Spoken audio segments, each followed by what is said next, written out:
one life for every kilometer. That's what they still say about the Karakoram Highway. Over 1,000 workers died building this road. But what they built is unlike anything else on Earth. A single highway crossing 3 mountain ranges, climbing from mango orchards to a 4,700-meter pass, where even breathing becomes a choice. This is Pakistan's road to the sky. Over the next 1,300 kilometers, we'll cross a bridge with gaps between the planks, stand where 3 of the world's greatest mountain ranges collide, visit a lake that didn't exist 15 years ago, and climb to the highest paved border on Earth, where even breathing becomes a negotiation. This is the Karakoram Highway in Pakistan.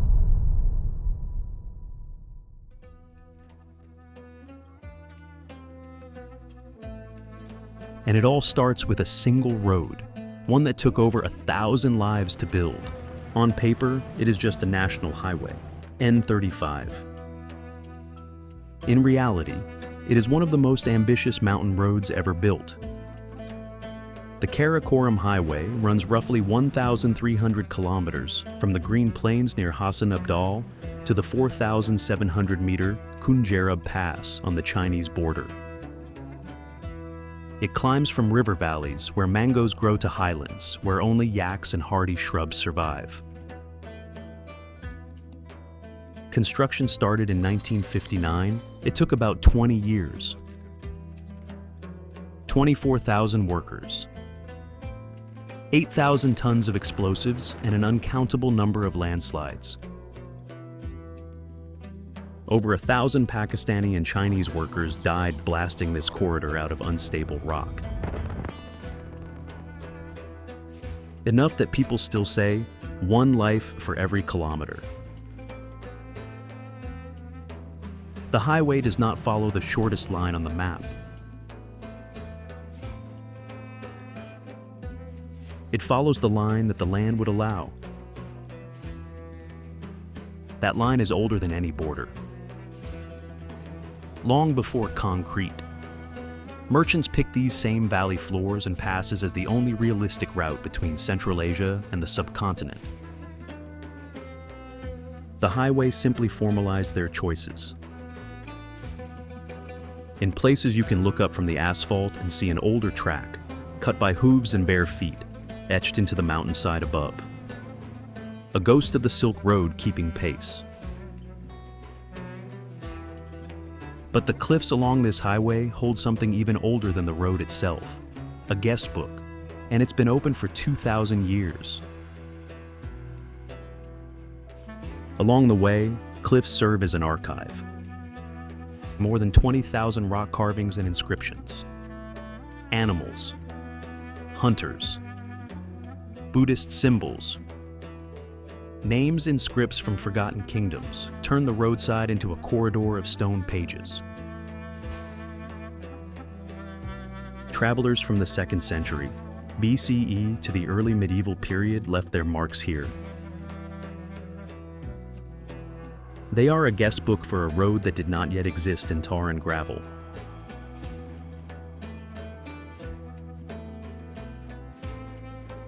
But every guest book has a price. Over 1,000 workers, Pakistani and Chinese, died carving this corridor into unstable rock. Enough that people still say, one life for every kilometer. Near Danyor, a cemetery holds over 100 Chinese graves still facing east. A few kilometers further, a simple stone monument remembers the Pakistanis who never came home. And then the road continues, because in the Karakoram, the living and the dead share the same view. But the road does not belong to the dead. It belongs to something much louder, much brighter, and completely alive. Something that turns every curve of the highway into a moving carnival.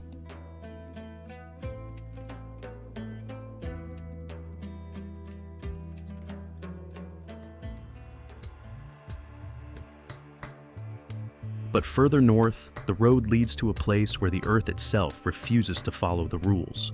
3 mountain ranges, 2 rivers, 1 viewpoint, and a killer. North of Chilas, the highway reaches a place where the earth stopped pretending to be gentle. Here, 2 rivers, the Indus and the Gilgit, cross each other like threads pulled in different directions.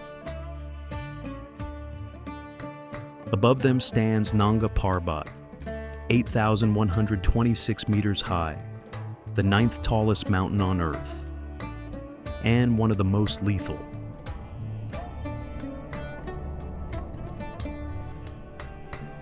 Climbers call it the Killer Mountain. The name is not a metaphor. Its slopes have claimed dozens of lives. Storms here have ended expeditions that seemed already won. From a single roadside viewpoint, you can point to 3 mountain ranges at once. To the left, the Hindu Kush. To the right, the Himalaya. Straight ahead, the Karakoram. And here's something most travelers don't realize. What you're looking at right now isn't finished. These mountains are still growing, right now, by millimeters every year. 50+ million years ago, the Indian plate slammed into the Eurasian plate here. It did not stop. It still presses northward, pushing rock upward by millimeters each year. The mountains are not finished. They are a work in progress. The Karakoram Highway is a pencil line sketched across a moving canvas. Carved into a nearby cliff is a seated Buddha about 15 meters high. It dates from around the 7th century when this valley was part of a Buddhist world stretching from present-day Afghanistan to China. For monks and scholars of that time, this was a corridor of faith and learning. Now, trucks and buses roar beneath the same serene face, carrying goods instead of scriptures. Local stories say jinns and fairies gather at this junction of ranges, rivers, and cliffs. Geology calls it a convergent plate boundary. Both agree. This is a place where the world behaves differently. And then, the gorge opens, and you enter a valley that, for centuries, wasn't part of any country. It was its own kingdom, with its own language, its own laws, and a rumor that people here never grow old.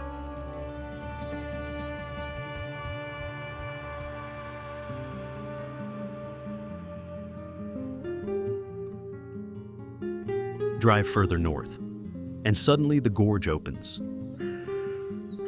Terraced fields cling to slopes. Apricot and walnut trees catch the light. Above them, walls of snow and ice rear straight from the valley floor. This is Hunza River, 7,788 meters high, dominates one horizon, one of the few major peaks whose full height can be seen so clearly from a road. On some days, clouds wrap halfway up its face, making it look like a mountain resting on another mountain. For centuries, Hunza was not a district on a map, but a tiny independent kingdom. It controlled a choke point. Any caravan moving between China and the lowlands had to pass through its gorge. Tolls were not optional. They were the price of survival. To enforce that control, the rulers of Hunza built upward. Baltit Fort stands on a rocky spur above the town of Karimabad. Parts of it are roughly 700 years old. Its construction reads like a history lesson. The fort is not one building. It is 3 civilizations negotiating with a cliff. Further along, Altit Fort, older still, perches on the very edge of a precipice. Stories say that condemned prisoners were pushed from its walls into the ravine below. A capital punishment delivered by gravity. Beneath it, the sacred rock of Hunza is carved with inscriptions in multiple scripts. From Kushan era writing to later influences. It functioned as a stone guest book for travelers on the Silk Road. A place to declare, "I was here and I survived this crossing."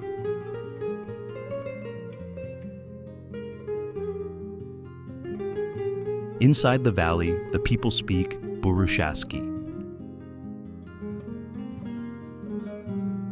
Linguists have tried to connect it to known language families.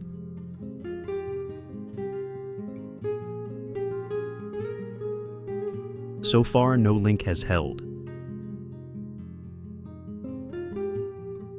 Yet stands alone.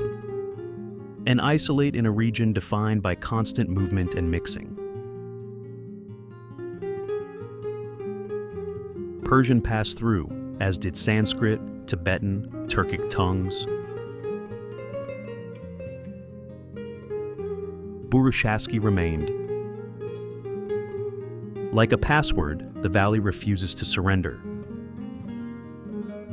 Imagine speaking a language that nobody else on Earth can understand. Not your neighbors, not the next valley, not the next country, just 50,000 people tucked between glaciers. Would that feel like a prison or the ultimate privacy? But in the 1960s, Hunza became famous for something even stranger. Magazines across the world ran the same headline: "The Valley Where Nobody Dies Young." Articles told of people living to 120. Crediting glacial water, apricot kernels, and unprocessed food. When medical teams finally arrived, the myth eclipsed the more complicated truth.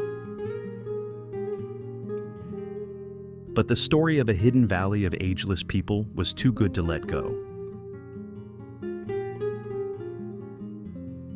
Above it all sits Duker Hill, Eagle's Nest. From this viewpoint, you can see Rakaposhi, Diran, Golden Peak, Ladyfinger, and Ultar, too, arranged like a crown. At sunset, each summit catches fire in sequence as the sun slides down the sky.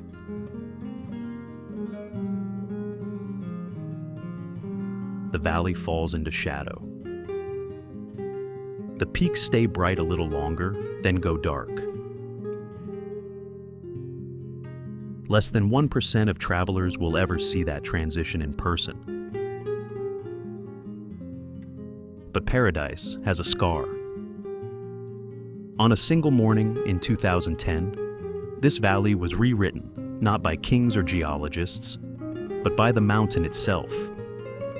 What happened next created a lake that didn't exist the day before, buried an entire highway underwater, and left 25,000 people stranded. And today, tourists jet ski on it.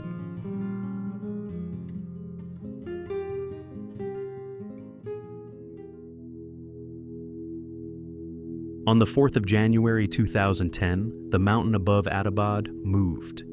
In the early morning darkness, a mass of rock and earth detached and plunged into the Hunza River.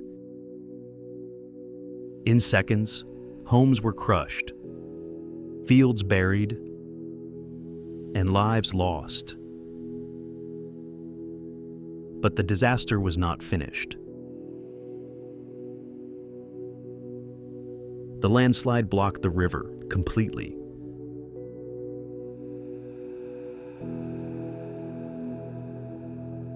Water began to collect behind the new natural dam.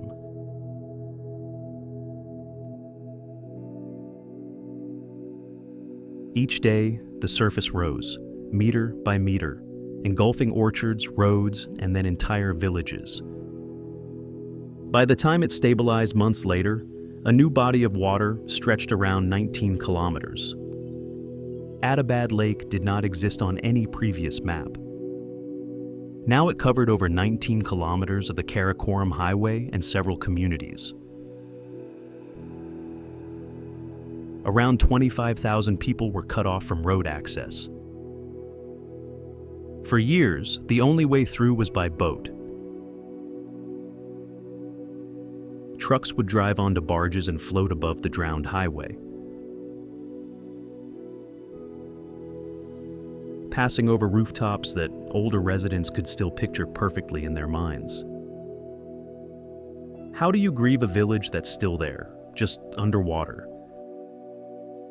But here's where the story takes a turn nobody expected. What began as a catastrophe started to become something else. Something strangely beautiful. Eventually, new tunnels and elevated road sections were carved into the cliffs around the lake. In 2015, the highway reopened, its route shifted upward. The line of passage survived, but in a different form. Today, Attabad Lake is famous for beauty rather than tragedy. Its water changes from deep cobalt to bright turquoise depending on the light. The color comes from glacial rock flour. Fine particles of stone ground by ice and carried into the basin. These suspended minerals scatter blue and green wavelengths.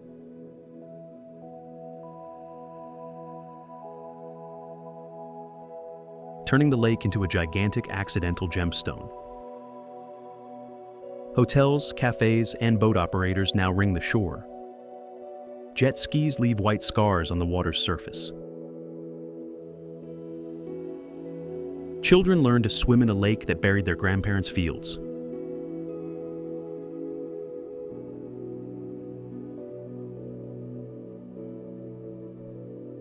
But leaving this valley still demands one last act of courage.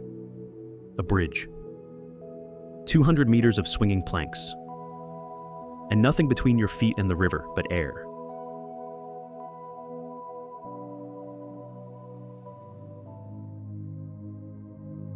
In Upper Hunza, the Hussaini Suspension Bridge spans the river in a long, swaying arc. It is about 200 meters from bank to bank, 30 meters above the water. With a walkway of spaced wooden planks. Look down between your feet and you see the river racing directly under you. Look up and you see mountains that make the bridge look like a thread. Originally built during the British era at a different site, the bridge was moved to its current location in 1968.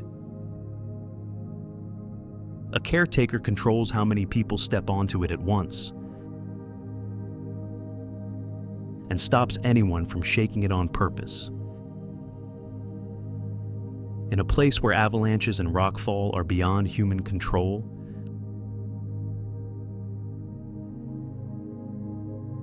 limiting how many bodies a bridge carries becomes an act of mercy. Beside it, a metal zipline now offers a more thrilling option. Clip in, push off, and let gravity deliver you to the other side.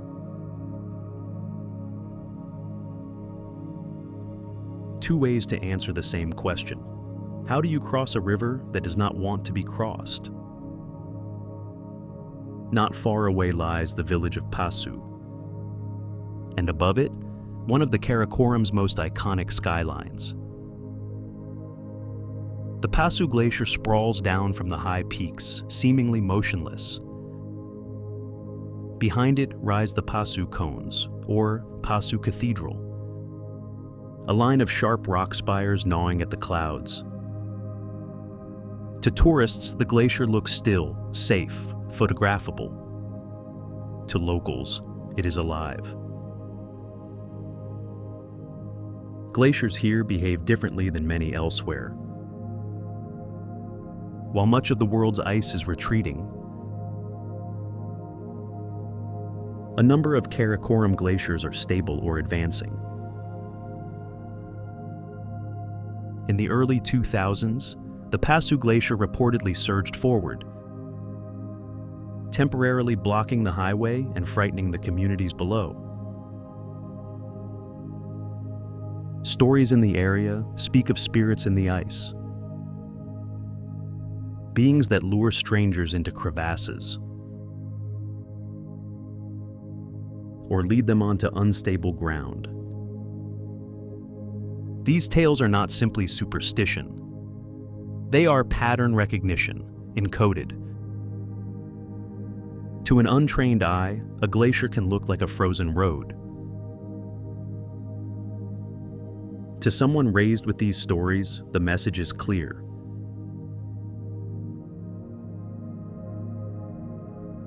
The ice has rules, and you ignore them at your peril.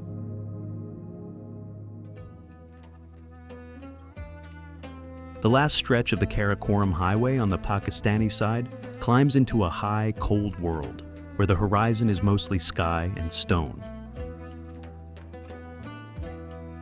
This is Kunjerab National Park, established in the 1970s to protect high-altitude wildlife.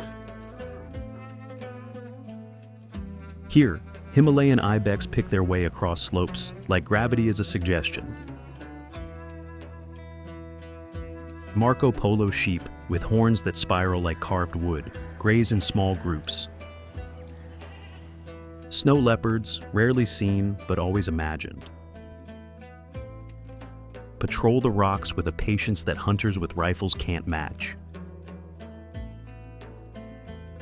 Himalayan brown bears and Tibetan wolves move at their own pace, following cycles older than any road.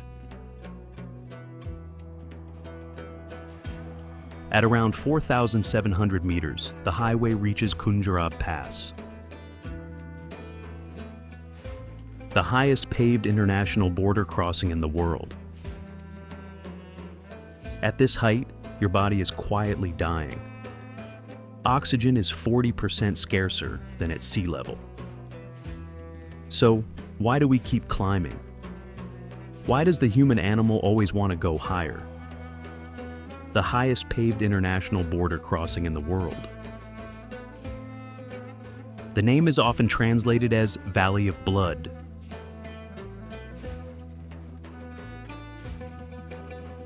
A memory of a time when caravans feared bandits at this bottleneck. Today, a gate and painted line mark the boundary between Pakistan and China. Tourists park, take photos beside signboards listing the altitude, and test how far they can walk before their lungs protest. Many feel headaches and dizziness after only a short time. Up here, even breathing is a negotiation. In winter, from December to April, the border is usually closed. Snow buries sections of road. Avalanches become less an event and more a routine. The line on the map looks clean. On the ground, it blurs under white. Near the pass, herds of yaks graze on thin, tough grass. Their long hair hangs like portable insulation. Unlike many visitors, they are entirely at home. They can withstand temperatures down to minus 40 degrees. And altitudes up to 6,000 meters. In a way, they are the original all-terrain vehicles of this landscape. For the highway, this is the end. For the land, it is just another saddle between peaks.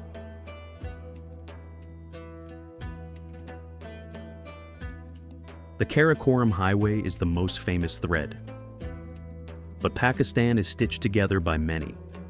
Through the sheer ledges of Chitral, the landslide corridors of Kashmir, the desert emptiness of Balochistan. In this country, the Silk Road never disappeared. Look again at the map.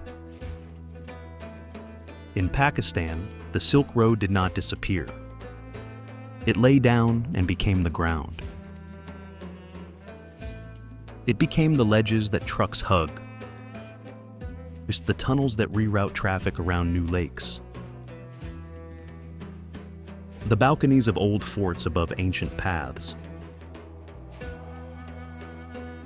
It became the language in Hunza that the rest of the world forgot how to understand.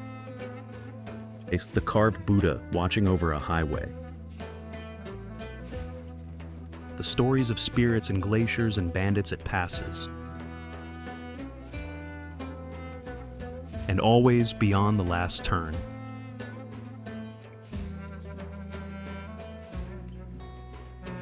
Another ledge someone will one day decide is just wide enough to cross. If this journey stayed with you, subscribe for more 4K documentaries.